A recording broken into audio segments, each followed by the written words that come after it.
All right, mathematicians, let's look at segment addition and midpoints. Um, so here they tell us that R is the midpoint of QS.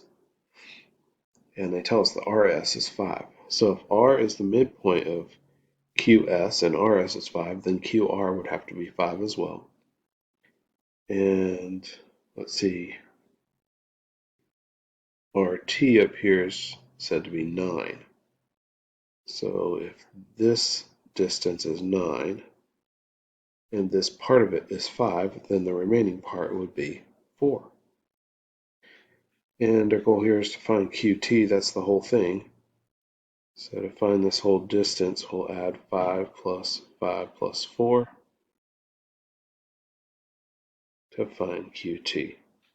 So QT is 5 plus 5 is 10, plus 4, 14.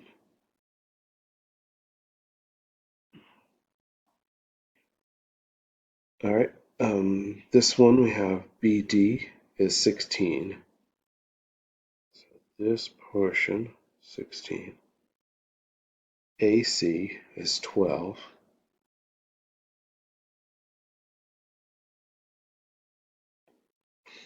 And AD is 24. The whole thing's 24.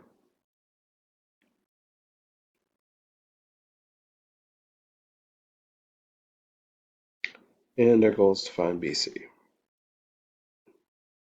All right, so what I'm noticing is the whole thing's 24. If I take away the 16, then I'm left with this part, which is 8 from A to B.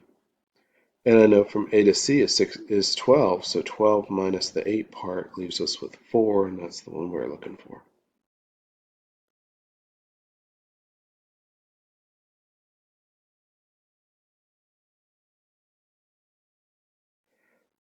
So it's just a matter of doing some subtraction. So I did 24 minus 16, that's where the 8 came from.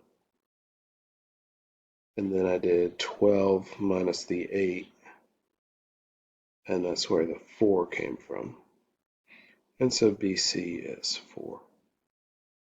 We can add adjacent segments together or distances together when we have one point between two other points. Here, C is the midpoint of AD. If AD is 36, so that whole thing's 36, and BC is 5, find AB. Well, if the whole thing is 36, then half of it would be 18, because C is the midpoint. We can say that the distance from A to C must be 18. And then to get to distance from A to B, do 18 minus 5. And so we get 13 for the distance from A to B.